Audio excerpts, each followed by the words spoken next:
Abramos la Biblia y busquemos el libro segundo de Samuel, el capítulo número 12.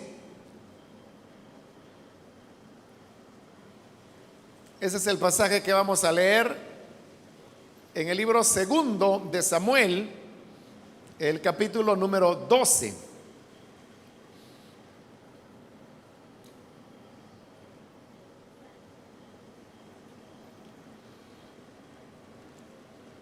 Bien, si lo tienen listo, leamos segundo de Samuel, capítulo 12, del versículo 1 en adelante, que nos dice: el Señor envió a Natán para que hablara con David. Cuando este profeta se presentó ante David, le dijo: dos hombres vivían en un pueblo. El uno era rico y el otro pobre. El rico tenía muchísimas ovejas y vacas, en cambio el pobre no tenía más que una sola ovejita que él mismo había comprado y criado. La ovejita creció con él y con sus hijos, comía de su plato, bebía de su vaso y dormía en su regazo. Era para ese hombre como su propia hija.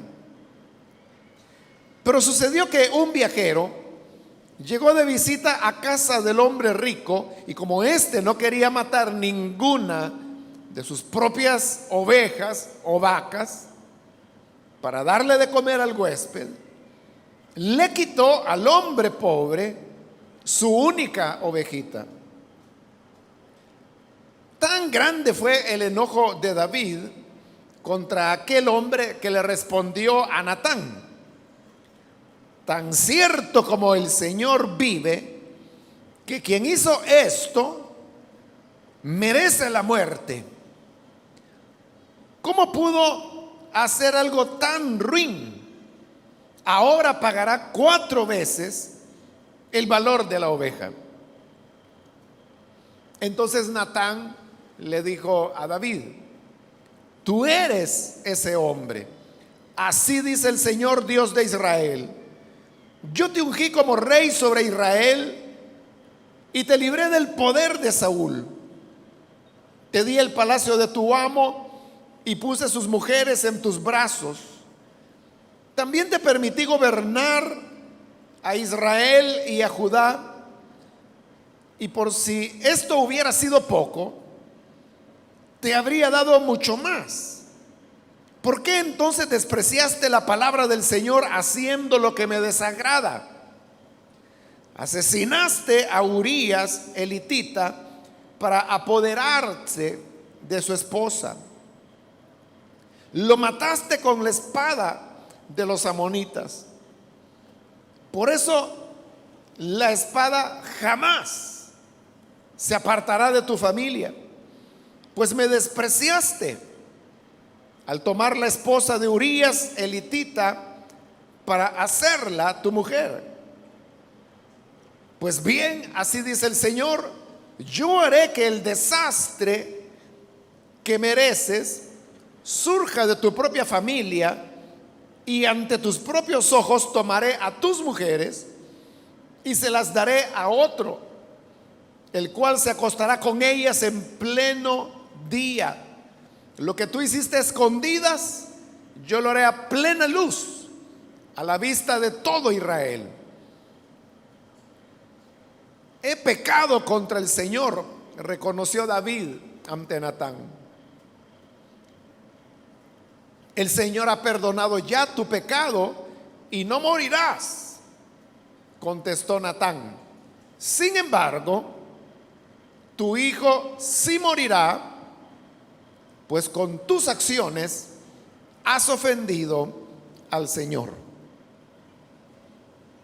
Amén. Hasta ahí dejamos la lectura, hermanos. Pueden tomar sus asientos.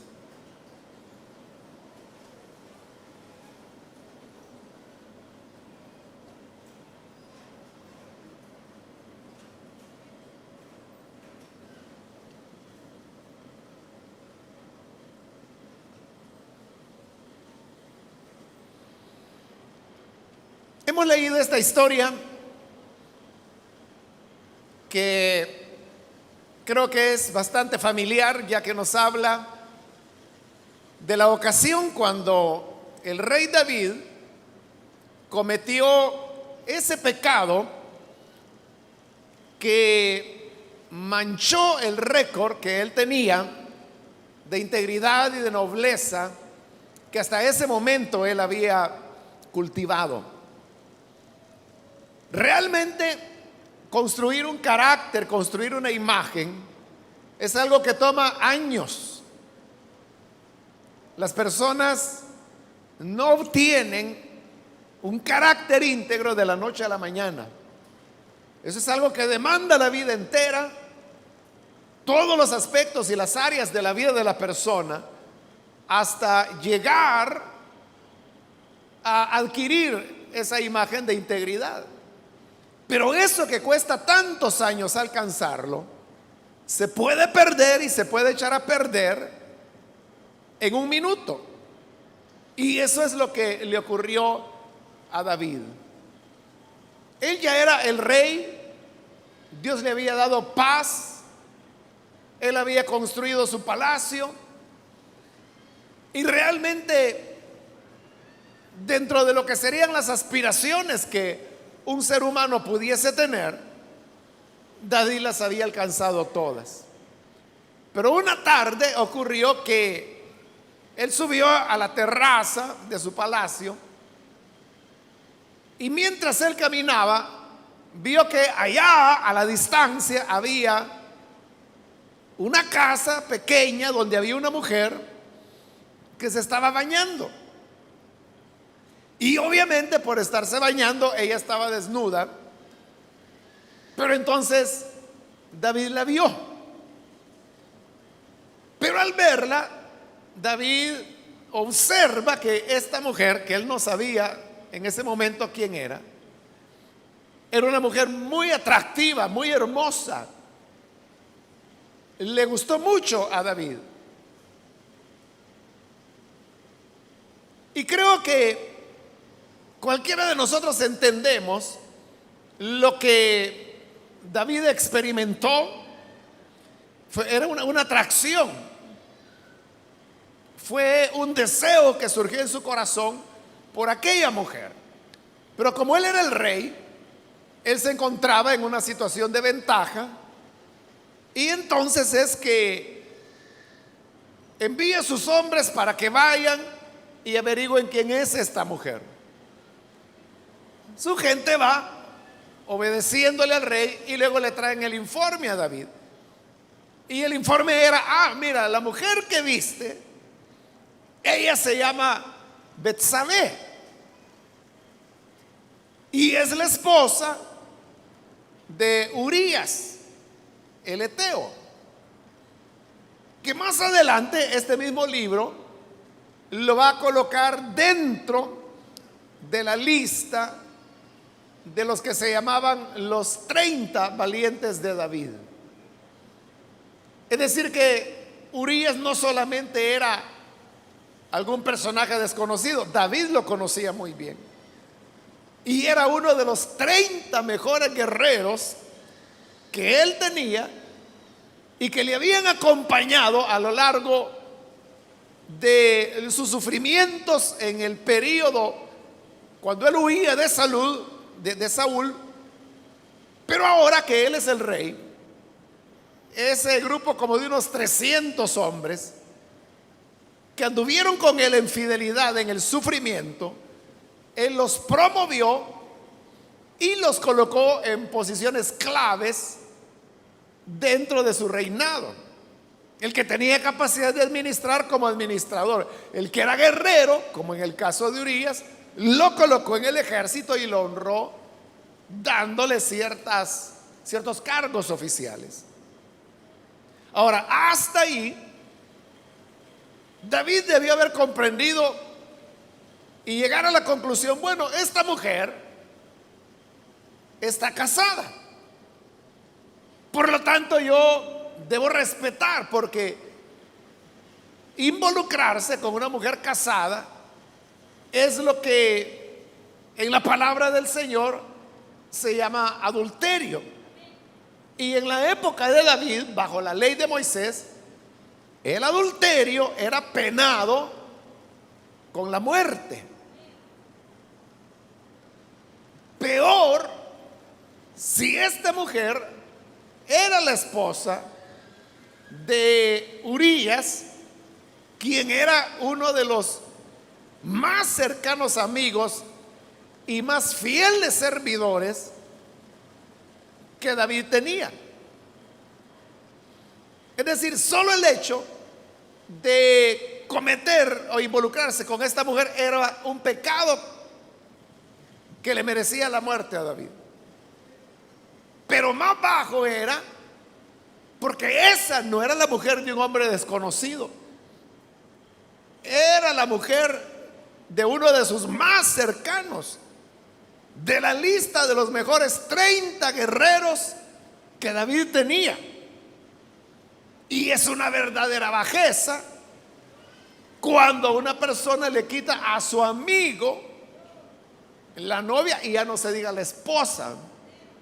Pero eso es lo que está ocurriendo con David. Sin embargo, David ha visto que Betsabé es muy hermosa, le gusta mucho, está muy bonita. Y él se deja llevar por ese impulso de tal manera que la manda a llamar. Betsabé llega porque es el rey el que la está llamando. Pero cuando llega donde David, David la seduce y termina teniendo relaciones sexuales con ella. Es decir, había cometido adulterio. Y solo por eso él merecía ahora la muerte. Sin embargo, él hizo como que si nada había pasado. Betsabé volvió a casa. Y entonces David dijo: bueno, esto simplemente fue una aventurita, algo que a cualquiera le puede pasar. Y hasta ahí lo dejó. El problema es que unas semanas después, Betsabé le envía un mensaje, y el mensaje dice: estoy embarazada. Y el problema era que el esposo de Betsabé andaba en la guerra. No se podía decir está embarazada de su esposo, porque ella tenía meses de no tener relaciones sexuales, porque su esposo estaba en el frente de batalla. Y la única relación sexual que ella había tenido era con David. Entonces, el embarazo era de él. Cuando David se entera del embarazo, ahí David tuvo otra oportunidad. Y él pudo haber dicho: bueno, yo no puedo hacer nada que quede oculto a los ojos de Dios. Entonces Dios ahora ha permitido que suceda este embarazo para yo reconocer mis faltas y arrepentirme. Pero no lo hizo David, sino que al contrario, siempre usando su posición de rey, dice: bueno, esto yo lo voy a arreglar. Y manda a llamar a Urías, que estaba en el frente de batalla, para que venga a la ciudad. Y cuando llega a la ciudad, David hace como que quiere que Urías le explique cómo va el desarrollo de la batalla. Pero el propósito de David es ese día darle de comer, darle de beber, emborracharlo un poco, y entonces que vaya a dormir con su mujer, para que entonces se piense que el embarazo era de su esposo y no de David como realmente era. Pero Urías no lo hace, él se queda a dormir en la calle, porque él dice: ¿cómo va a ser que mi general Joab está en el campo de batalla peleando y durmiendo a la intemperie, y cómo yo voy a estar tranquilamente durmiendo con mi mujer en mi casa? No, yo me quedo aquí. No pudo David.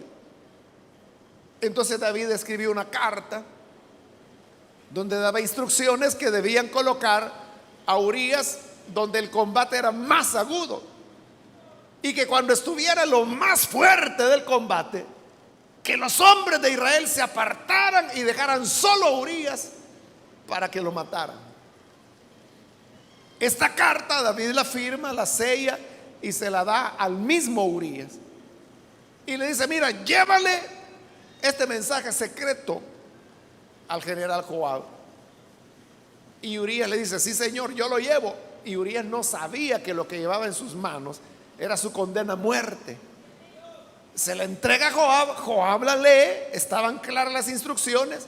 Entonces van a la guerra y cuando aprieta la batalla, Joab dice, retrocedan, y lo dejan solo a Urías.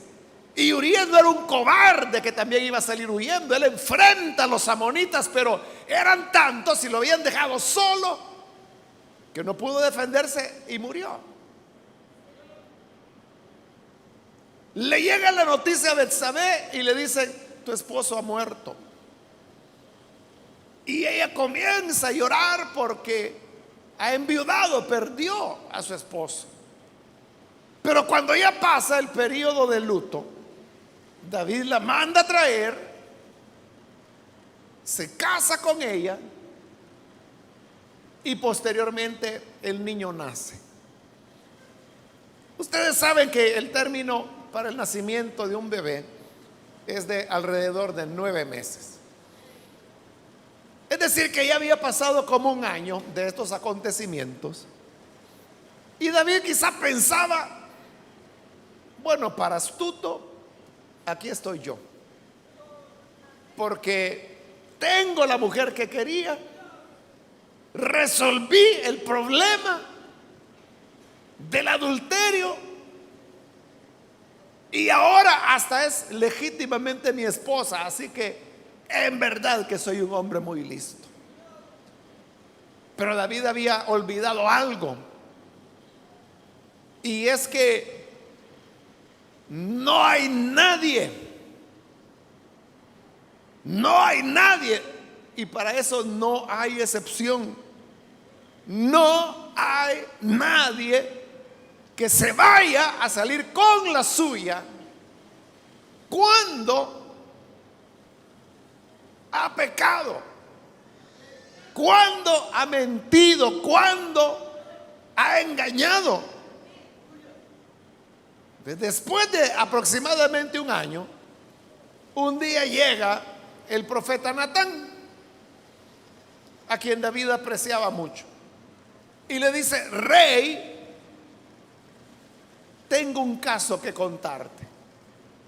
Y como el rey hacía las funciones no solo de administrar, sino que también era juez, entonces David le dice, bueno, dime, voy a escuchar el caso a ver qué resuelvo. Y Natán le dice, bueno, había un pueblo, allí vivían 2 hombres, uno era rico y el otro era pobre. El rico tenía muchas ovejas, muchas vacas, pero el pobre solo tenía una ovejita que la había criado como que si era su hija. Le daba de comer de su plato, le daba de beber de su vaso y hasta dormía al lado de él. Y un día vino un caminante a visitar al rico, y el rico, en lugar de matar una de las miles de ovejas que tenía o una de las miles de vacas que tenía, lo que hizo es que le fue a robar al pobre la única ovejita que tenía, que él la veía como su hija, la mató y se la dio de comer a su amigo que lo había venido a visitar. Cuando David escucha eso, él se llena de furia, se enoja, porque David era un hombre que tenía el sentido de la justicia. Esa es la gran contradicción del ser humano, que el ser humano puede saber lo que es bueno, lo que es justo, lo que es correcto, pero eso no significa que lo hará. Y menos significa que esa persona en algún momento no vaya a cometer un error grave. David, por años, es lo que yo decía al principio, David se había construido una imagen de integridad, de nobleza, por décadas. Pero ahora, con esta locura, él lo está perdiendo todo. Pero como tenía ese carácter de justicia, cuando oye el relato de Natán, dice: ese hombre que mató la única ovejita del otro hombre es un bárbaro. Y así como es cierto que Dios vive, este hombre tendrá que ser castigado por lo que ha hecho. Así que deberá pagarle 4 veces lo que le quitó al pobre. Eso que David estaba diciendo no era algo que se le hubiera ocurrido a él, o que lo dijo por causa del enojo que tenía. Es la ley de Moisés la que así decía. La ley de Moisés establece que cuando una persona le roba a otra y se descubre quién es el ladrón tiene que devolverle 4 veces lo que le quitó al otro. Por eso es que David está diciendo: si este le quitó la ovejita al otro, la única que tenía, entonces tendrá que pagarle 4 veces lo que le quitó. Le quitó una oveja, tiene que devolverle 4. La gran sorpresa de David es que entonces Natán le dice: ¿verdad que es un bárbaro ese hombre? Sí, dijo David, es un bárbaro. Es un ingrato, ¿verdad? Sí, es un ingrato. Pues ese hombre eres tú, le dijo Natán. Eres tú. Y así dice el Señor: yo te tomé de detrás de las ovejas de tu padre para hacerte rey sobre Israel. Te he dado bendición, te he dado abundancia. David tenía varias esposas, tenía muchos hijos, lo tenía todo. Pero le dice el Señor: yo vi cuando tú cometiste adulterio y luego asesinaste al hombre para encubrir tu pecado.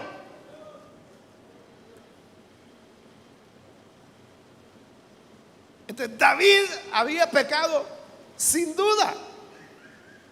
Pero aquí viene el tema que nos ocupa a nosotros, y es que todo lo que el hombre siembra lo cosecha. Esa es una ley eterna, es un principio que no puede ser violado. Así es como se gobierna el universo de Dios. Todo lo que el hombre hace se le regresa. Todo lo que el hombre siembra habrá de cosecharlo. Por eso es que el libro de Eclesiastés dice, refiriéndose a los jóvenes, dice: joven, deleítate en todas las cosas de la vida, sigue los deseos de tu corazón, sigue los deseos de tus ojos, disfruta de la manera que quieras vivir. Pero eso sí, ten en cuenta que de cada una de estas cosas tendrás que dar cuenta. Cada quien de los que estamos acá podemos decidir hacer lo que queramos. Nadie te lo va a impedir. Si alguien quiere hacer el mal, tiene la libertad de hacerlo. Si alguien quiere pecar porque eso es lo que le gusta, que lo haga. Si alguien dice: no, yo lo que quiero es vivir en el mundo, yo ya no quiero ir a la iglesia, yo quiero ir al mundo de pecado, vete. O si alguien quiere ir en pos de placeres, está bien. Pero lo que debes saber es que de todo lo que hagas habrá una cosecha. Nadie escapa a eso. Las personas que no son cristianas saben que esto existe. Ellos nunca han leído la Biblia, ellos no saben que la Biblia dice que todo lo que el hombre siembra lo cosecha. Ellos nunca han leído la Biblia que dice que el que siembra para el espíritu, del espíritu cosechará paz y gozo. Pero el que siembra para la carne, de la carne cosechará corrupción y vergüenza. Ellos nunca han leído eso. Pero ellos han observado que en la vida y a través de los años, lo que las personas hacen, luego lo reciben ellos mismos. Y como ellos nunca han leído la Biblia, entonces a esto le dan un nombre.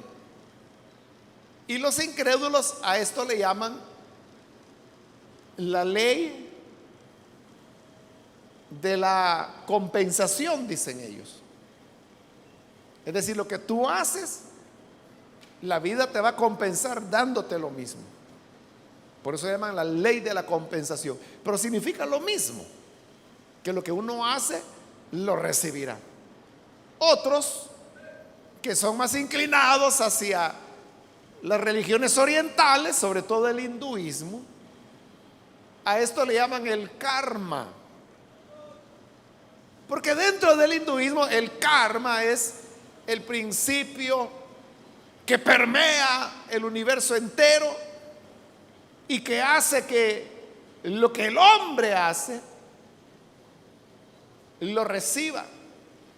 Y como en el hinduismo ellos creen en la reencarnación.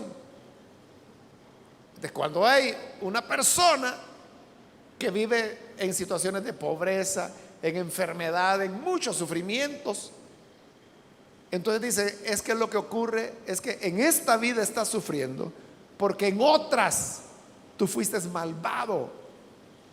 Entonces el karma te está haciendo pagar en esta vida el mal que hiciste en otra. Y por eso es que el hinduista lo que hace es que el sufrimiento lo acepta y no hace nada por cambiarlo. Está enfermo, no va donde el médico. Está muriéndose de hambre y no hace nada por procurar alimento, porque él quiere pagar en esta vida con el sufrimiento el mal que hizo en otras vidas, para que en la siguiente ya le vaya mejor.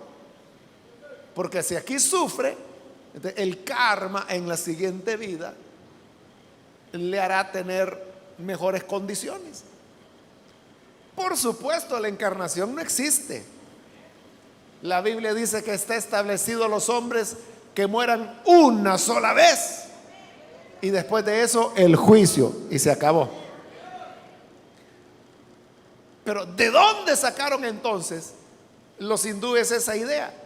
Que han visto en la experiencia, han visto en la vida que esa es una realidad, que el mal que una persona hace lo recibe. La Biblia lo dice de muchas maneras. Lo dice con figuras, a veces un poco complicadas, a veces más sencillas. Hay proverbios que dicen: el que cava hoyo caerá en él. Es otra forma de decir: lo que yo hago se me regresa. El libro de Proverbios también dice: el que se suena fuerte sacará sangre. Está cosechando las consecuencias de una acción. El que bate la leche, dice el libro de Proverbios, sacará mantequilla. Es decir, va a cosechar la acción que está haciendo. Nadie puede escapar a esto. Hermanos, nadie, niño, joven, adulto, anciano, nadie, ni tú ni yo, nadie podemos escapar a lo que Dios ha establecido, y es que vamos a cosecharlo todo. David había pecado. Entonces viene Natán y le dice en el versículo 8: te di el palacio de tu amo puse sus mujeres en tus brazos, te permití gobernar a Israel y a Judá. Y oiga, por si esto hubiera sido poco, te habría dado mucho más. Eso era todo lo que Dios le había dado a David. De pastor lo convirtió en rey. Le dio riqueza, le dio fama, le dio un nombre, le dio reconocimiento, lo honró, lo enriqueció. Tuvo varias esposas, tuvo varios hijos, le dio un palacio. Pero Dios le dice: eso no es nada, David. Yo te iba a dar mucho más. Te iba a dar mucho más. ¿Qué era ese algo más o mucho más que Dios le iba a dar a David? No lo sabemos. ¿Y por qué no lo sabemos? Porque nunca se lo dio. ¿Y por qué ella no se lo dio? Porque lo que el hombre hace lo cosecha. Y es lo que está diciéndole ahí. Tú me desobedeciste, me deshonraste. Por lo tanto, todo lo que yo iba a hacer contigo, ya no lo voy a hacer. Considérate, David, satisfecho con lo que tienes, porque más ya no te daré. ¿Cuántas oportunidades echamos a perder por una locura? Lo que David hizo fue una locura. Fue una locura de ver a una mujer atractiva, acostarse con ella. Y esa es cuestión de un momento. Pero por ese momento, ahora lo está perdiendo todo.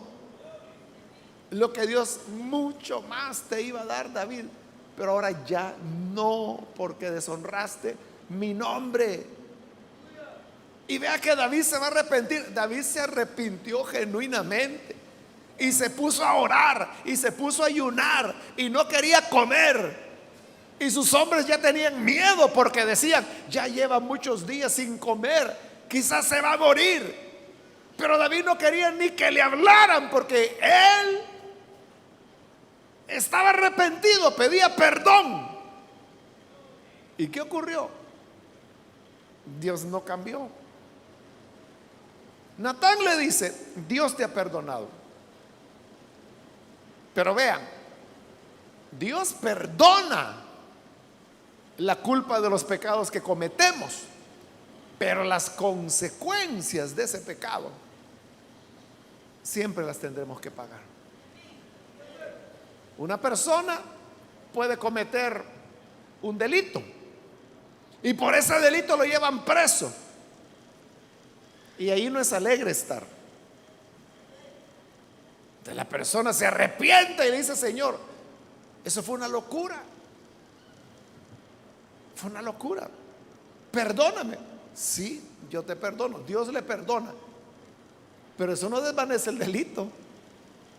No significa que lo van a sacar. Ah, ya se reconcilió con Dios, que quede libre. El proceso seguirá. Y si hay elementos de prueba, lo van a condenar. Y si lo condenan, va a tener que pasar, yo no sé cuánto tiempo en prisión. Depende lo que la ley establece para el tipo de delito que haya cometido. Las consecuencias siempre están ahí. Entonces, ¿perdonó Dios a David? Sí. Sí. Ahí lo dice el versículo 13. He pecado, reconoció David. El Señor ha perdonado tu pecado y no morirás, contestó Natán. Ahí se lo está diciendo claro. Dios ya te perdonó. No te va a matar, aunque mereces morir, porque él había matado. Si él siembra muerte, debe cosechar muerte. Pero Dios estaba siendo misericordioso. Dijo: no vas a morir. Y no solo no vas a morir, sino que Dios ya te perdonó. Pero la consecuencia tendrás que pagarla. Entonces, número uno, lo que iba a hacer contigo, ya no lo hago. No vayas por una locura de la cual te vas a arrepentir toda tu vida, echar a perder todo lo grande que Dios tiene preparado para ti. Y no diga, no, es que yo voy a ser listo, es que yo soy vivo, yo no soy como otros que no la saben hacer. Si Él mismo fue el que habló, yo no soy tonto, yo sé cómo lo hago. ¿Cómo no, campeón? Llévatela de listito y vas a ver que no hay manera de escapar a que todo lo que el hombre siembra lo cosecha. Pero veamos, versículo 9. ¿Por qué entonces, le pregunta Natán, despreciaste la palabra de Dios haciendo lo que me desagrada? Oiga, asesinaste a Urías el hitita para apoderarse de su esposa. Lo mataste con la espada de los amonitas, porque no había sido David personalmente quien lo había matado. Ya lo dije, no como fue, que lo abandonaron y los amonitas lo mataron. Entonces le dice Dios, yo vi, David, que mataste a Urías con la espada de los amonitas. La guerra mató a Urías. Eso es lo que sembraste. Muy bien. Ahora dice el versículo 10. Por eso la espada, o sea, la guerra, jamás se apartará de tu familia, pues me despreciaste. ¿Cómo es que David había matado a Urías? Usando la guerra. Por eso dice Dios, ahora la guerra jamás se apartará de tu familia. Y si ustedes son de los que leen la Biblia y han leído la historia de David, después de esto, David no volvió a tener paz. Comenzaron las guerras que él murió y las guerras no terminaban. Hasta que llega al trono su hijo Salomón. Con Salomón, Israel vive 40 años de paz. Por eso es que Salomón se llama Salomón. Porque Salomón lo que significa es pacífico. Pero en la época de David fue guerra tras guerra, guerra tras guerra. ¿Por qué? Porque con guerra él había matado a Urías. Él sembró la espada de la guerra para matar a un hombre. Ahora le dice el Señor, la guerra jamás se va a apartar de tu familia. Pero vean, siempre lo que se cosecha es mayor que lo que se sembró. Con la guerra, David mató a un hombre. Pero la guerra como cosecha le mataría a miles de hombres a David. Y muchos de ellos inocentes.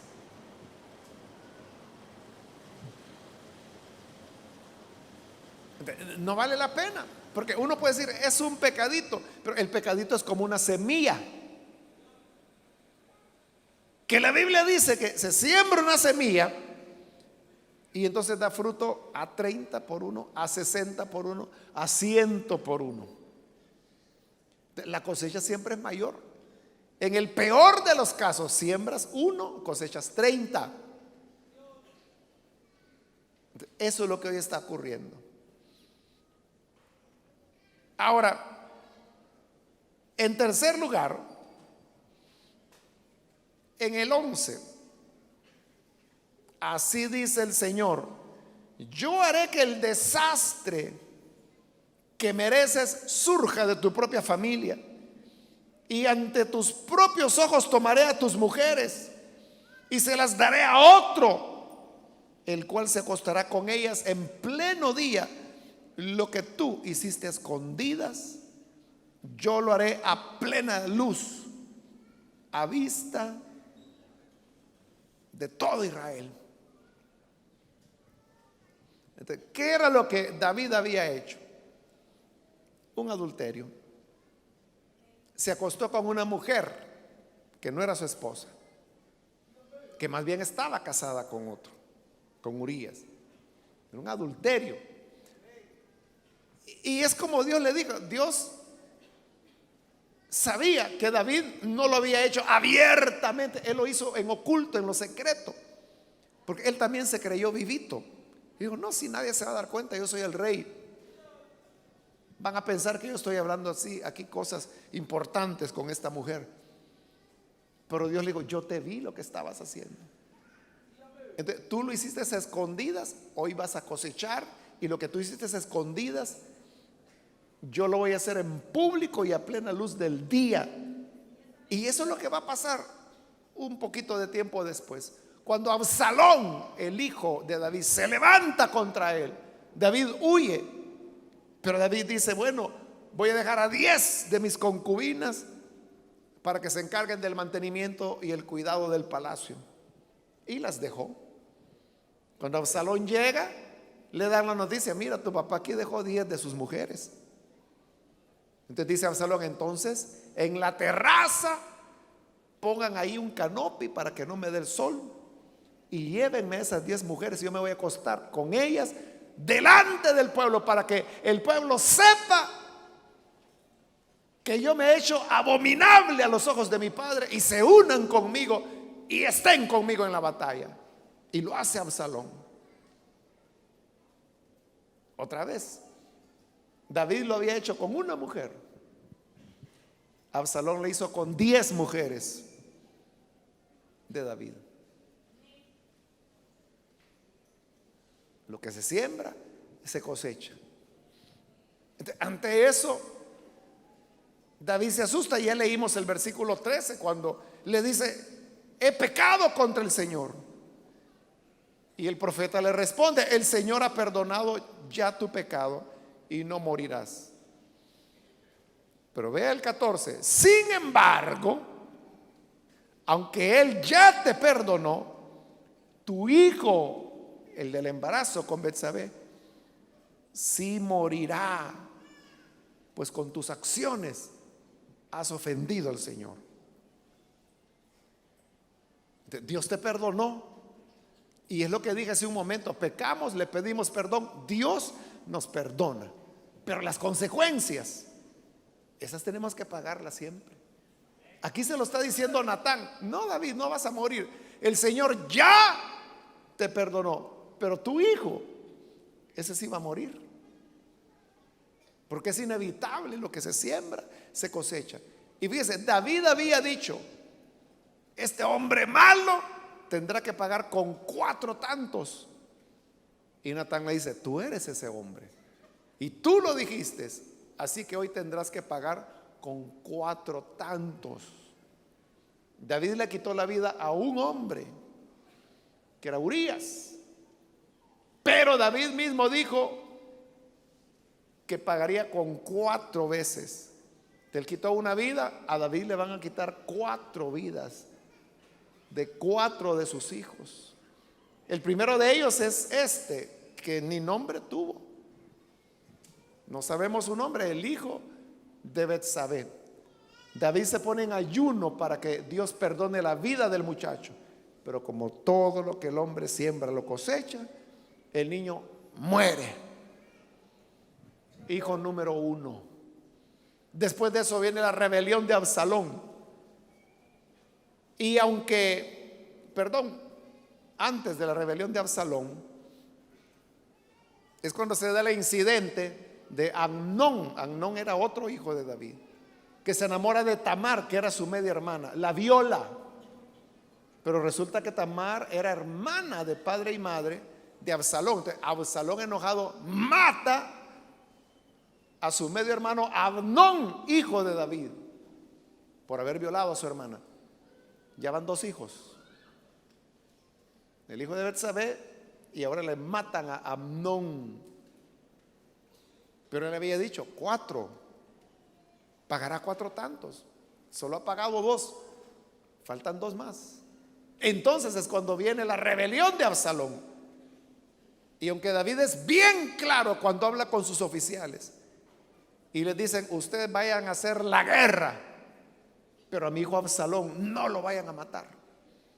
Y es lo primero que Joab hace: lo agarra de tiro al blanco y lo mata. Muere Absalón, número 3. Pero faltaba uno más, porque David dijo 4 tantos. Él no sabía que era la cucharada de medicina que se estaba recetando a sí mismo. Pero él dijo, pagará con 4 tantos. Muy bien, David, ya vas con 3, falta uno. Y el último es cuando David ya está anciano, ya está viejito, ancianito, que ya ni se calentaba. Le ponían frazadas y colchas y no se calentaba, solo con frío pasaba. Entonces David dijo, bueno, ya estoy anciano y me escapé del cuarto. Precisamente porque está viejito, otro de sus hijos, que se llamaba Adonías, se levanta para rebelarse y para proclamarse rey. Y tienen que matarlo. 4. Todo lo que el hombre siembra, lo cosecha. Él dijo, pagará con 4 tantos, con 4 hijos pagó la muerte que él había hecho de Urías. No se pudo escapar, ni él, ni nadie, ni ninguno de nosotros.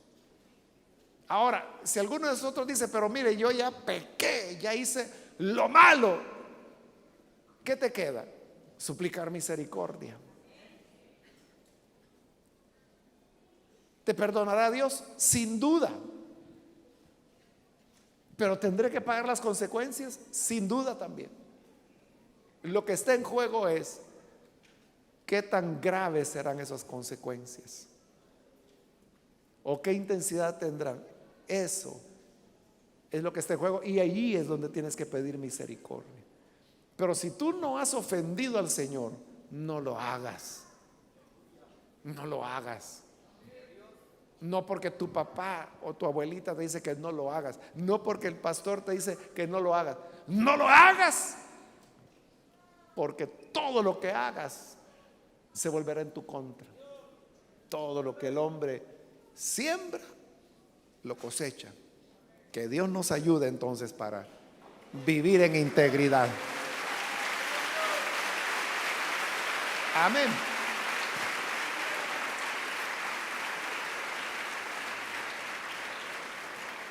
Sembremos siempre el amor,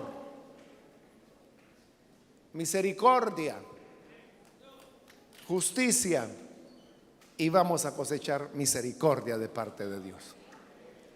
Vamos a orar, vamos a cerrar nuestros ojos y vamos a inclinar nuestro rostro.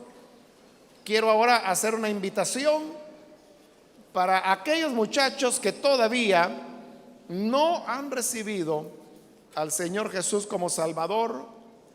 Pero si este es tu caso, yo quiero ahora invitarte para que dediques tu vida a Cristo, y en lugar de andar sembrando aquellas cosas que van a destruir tu existencia, que mejor ahora tú vengas, te reconcilies con el Señor, pidas perdón, y entonces no tengas que cosechar las consecuencias que siempre son inevitables. Si hay con nosotros algún muchacho o muchacha que quiere recibir al Hijo de Dios, en el lugar donde te encuentras, ponte en pie en señal que deseas recibir a Jesús como Salvador, y vamos a orar. Aférrate a la misericordia de Dios, pide perdón, dile: Señor, yo sé que hice mal y sé que voy a cosechar, pero ten misericordia de mí. Si tu oración es sincera, si tu oración es profunda, Dios disminuirá. Y la gran vergüenza que pudieras pasar, Dios puede ser misericordioso. porque Él es de corazón compasivo. Pero ven a suplicar esa compasión. Ponte en pie. Cualquier muchacho, muchacha que por primera vez necesita creer en el Hijo de Dios, ponte en pie. Vamos a orar. Acércate, ven, ven. Entrega tu vida al Señor. O si hay jóvenes que se han alejado del Señor y necesitan reconciliarse, pónganse en pie también. Aquellos que hoy se reconciliarán con el Hijo de Dios, ven, ponte en pie. Dios tiene misericordia de ti. Muy bien, aquí hay un muchacho que se pone en pie. Dios le bendiga. Alguien más que necesita venir para creer en el Señor por primera vez o reconciliarse. Muy bien, aquí hay otro joven. Bienvenido, Dios te bendiga. Alguien más que necesita pasar, ponte en pie y vamos a orar. Otra persona, puedes venir. Hoy es el día cuando Dios tiene preparado algo especial para ti. Muy bien, aquí hay otro joven. Bienvenido, Dios te bendiga. Y aquí hay una señorita, bienvenida. De este lado hay otro jovencito, bienvenido. Acá hay otra joven que pasa, bienvenida, Dios te bendiga. Alguien más que necesita venir, ponte en pie, ven. Es mejor hoy mismo arreglar esta situación con Dios. Muy bien, aquí hay otro muchacho, bienvenido, Dios te bendiga. Alguien más, busca la misericordia de Dios, busca el perdón que solamente Él puede dar, porque la cosecha vendrá tarde o temprano, pero vendrá. Implora misericordia, suplícale a Dios misericordia. Muy bien, aquí hay otro joven, bienvenido, Dios te bendiga. Y aquí hay otra muchacha, bienvenida. Alguien más que necesita venir para reconciliarse con el Señor o creer por primera vez, ponte en pie. Muy bien, allá atrás hay un joven que viene, bienvenido. De este lado hay una joven, bienvenida, Dios te bendiga. Alguien más que necesita pasar, ponte en pie.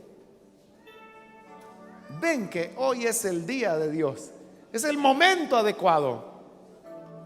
Muy bien, aquí hay un jovencito, bienvenido también. De este lado hay otra muchacha, bienvenida. Aquí hay otro joven, bienvenido también. Y aquí hay otra joven más que pasa, bienvenida también. Ahí atrás hay otra joven más que viene, bienvenida. De este lado hay otra muchacha, bienvenida, Dios te bendiga. Alguien más que necesita pasar, ponte en pie, acércate, camina, ven. Que la gracia de Dios está extendida para ti. Y Él espera para darte perdón, para darte salvación. Muy bien, aquí en medio hay otro joven, Dios te bendiga, bienvenido. Aquí hay otro jovencito, bienvenido también, Dios te bendiga. Otra persona, aquí en medio hay otra señorita, Dios te bendiga, bienvenida. Y acá hay una niña, bienvenida también. ¿Alguna otra persona que necesita venir?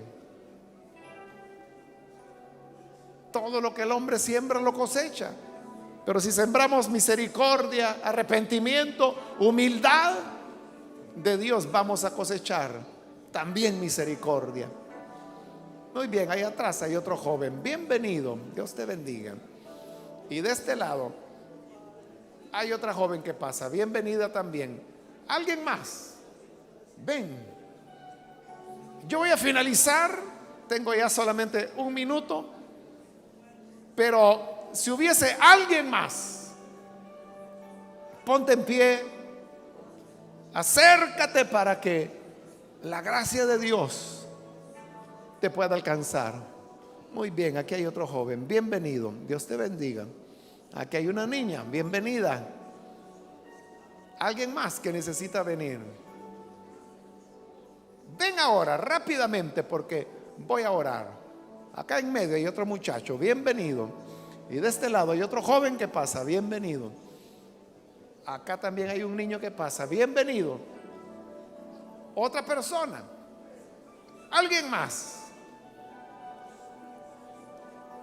Voy a finalizar ahora haciendo la oración, pero si hubiese alguien más, ven ahora. Y para usted que nos ve por televisión, también le invito para que aproveche esta oportunidad. Junto con todas estas personas que están aquí adelante, únase con nosotros en esta oración. Señor, te damos las gracias por cada una de las personas que están aquí al frente. Te agradecemos, Señor, porque tú eres lleno de bondad y misericordia. Gracias por estos jóvenes y señoritas que están aquí al frente, por los que están pasando, por aquellos que a través de radio y televisión también abren sus corazones para suplicar misericordia. Señor, vienen para abrazarse de la cruz, a postrarse ante tus pies para rogar misericordia, perdón. Y tú, Señor, que eres grande, tardo para la ira, grande en misericordia, has de escuchar la oración de súplica que tus hijos hacen. Y te rogamos por todos aquellos que estamos en la fe. Señor, guárdanos, ayúdanos a ser sabios, ayúdanos a reflexionar y a darnos cuenta que todo aquello que hagamos fuera de tu voluntad